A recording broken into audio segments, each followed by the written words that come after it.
Yan, tunahin lang po natin itong butter.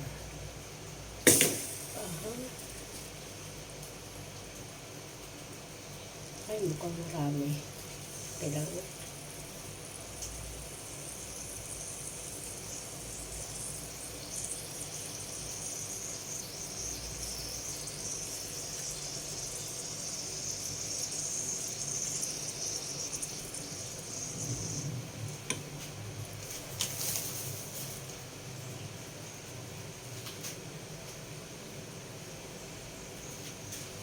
Tunawin lang po yan. Ayan, tunaw na po siya, yung butter. Natunaw na natin. Tapos, ilagay po natin sa Graham crust. 200 grams na Graham crust po ito. Ginawa ko 1.5. Ayan. Pwede na po natin ilagay ito. Buhos natin ito dito. Sa Graham crust. Ihalo lang natin na maigi ito. Na ano sila lahat. Madisong.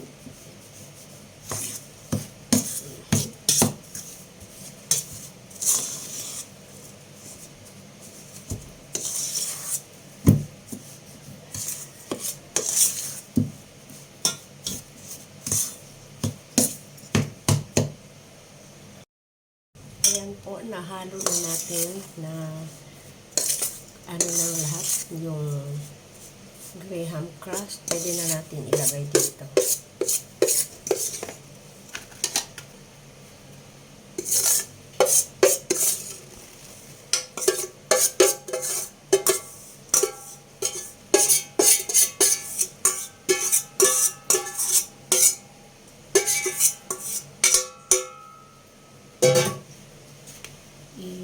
Ano lang po ito lahat dito.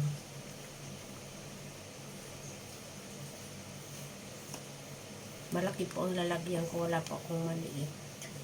Kaya kailangan nating mapuno lahat ito dito. Ayan. Pantay lang po natin yan. Kuha tayo ng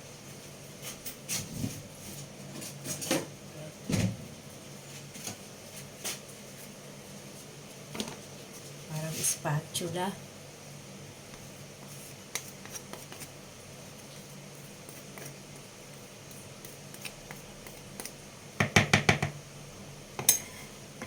Ayusin natin. Ano lang natin. Masyado. Tawag dyan. Pitpitin natin ng maigi. Para hindi siya mag-ano.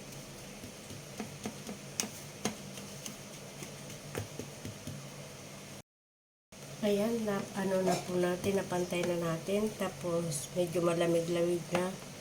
Pwede po na, ilagay po natin sa ref to. Palamigin natin ng 1 oras. Ayan. Update ko po kayo mamaya. Sa isang kasirola po, ilagay natin yung 2 ibap na gatas. Tsaka yung 2 Nestle cream. Pagsabay-sabayin lang po yan. Pati na rin po yung gulaman na white. Tsaka yung isang can na condensed.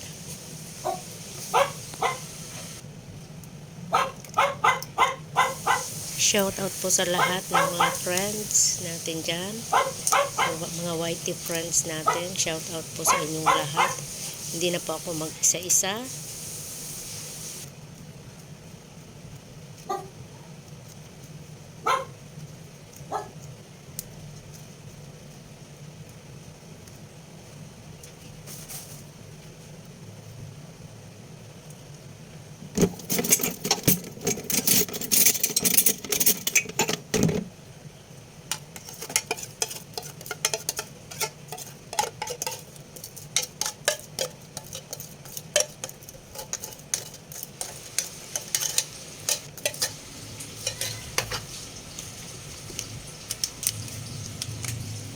Yan po, ilagay na natin yung gulaman powder.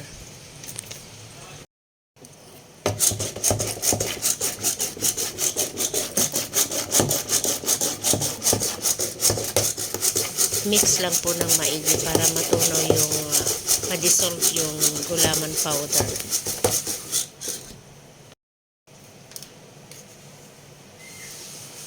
Lagyan po natin ng asukal. Depende po sa panglasa nyo. Kung gusto nyo ng matamis, mga 3/4 cup. Ako po hindi masyado mahilig sa matamis, kaya konti lang.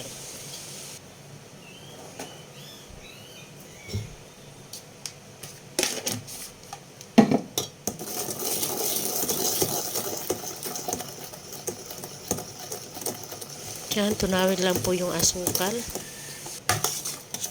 Kapag natunaw na po, pwede na isalang sa kalan. Yan, salang na po natin sa kalan. At nasa medium heat lang po para hindi siya masunog.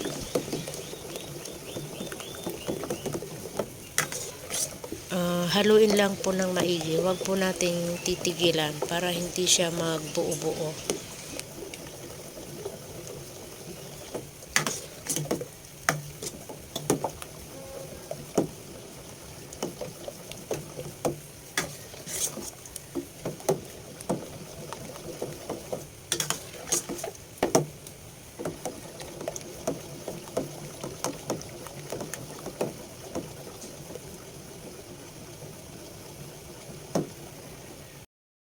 Yan po, kapag malapit ng kumulo, ilagay na po natin yung itlog.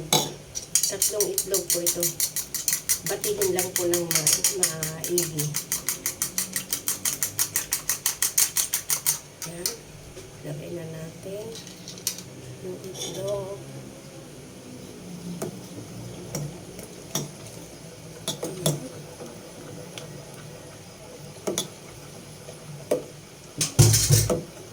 Tapos, mix lang po ulit. Huwag pong hihintuan ng pag-mix.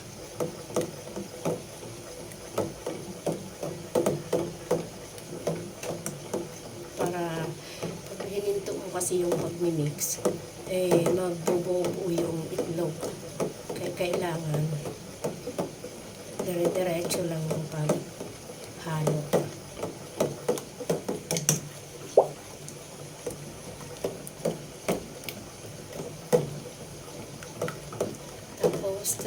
Tantiyahin nyo na lang po ang kung ilang minuto. Kikita nyo lang po kapag luto na. Mabilis lang naman po ito maluto. Ayan, ang bango na.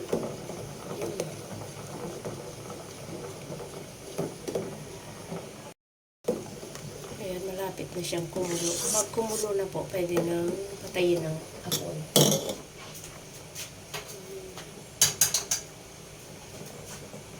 Try tayo ng eto, may pa siya. May condense. Try natin, mag-try tayo ng konti.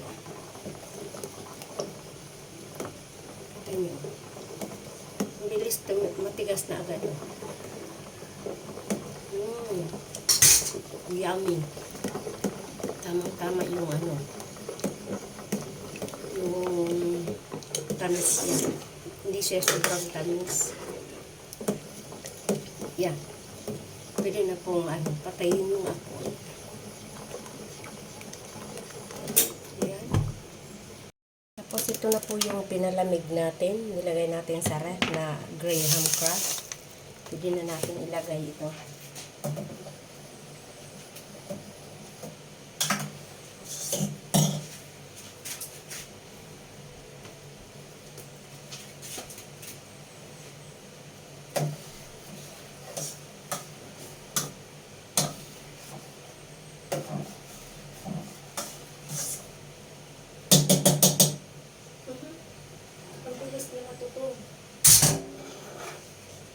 Iniwan ko lang, mainit pa.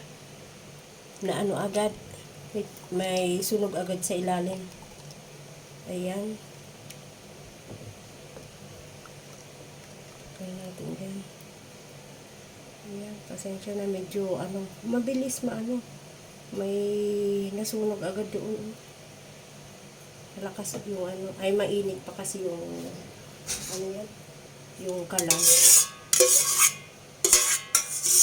Ayan, mabilis lang po siya tumigas.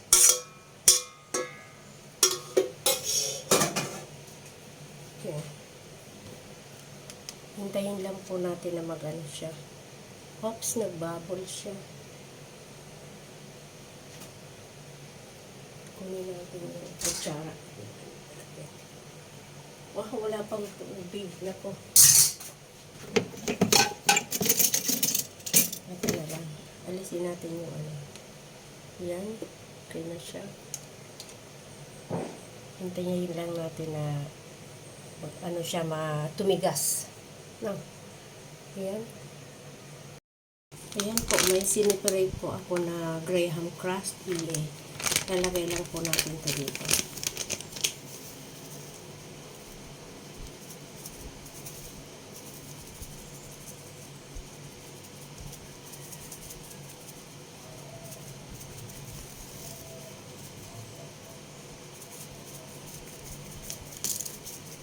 Sprinkle lang natin to.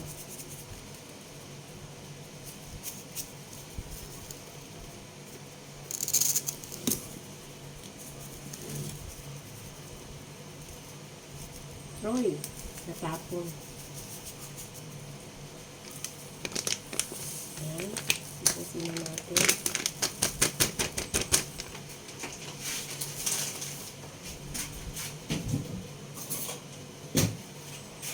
Ano natin ang tinidor para nilagyan lahat.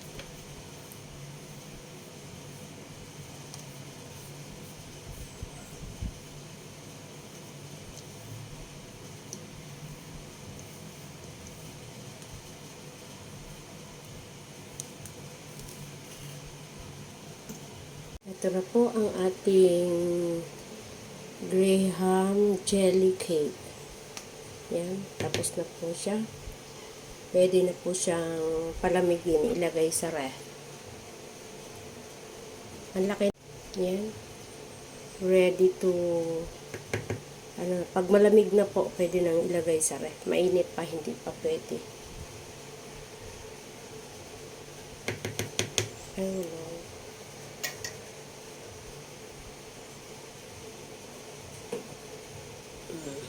Okay na po. Yan po ang aking Graham jelly cake. So, bye po. Happy New Year sa lahat.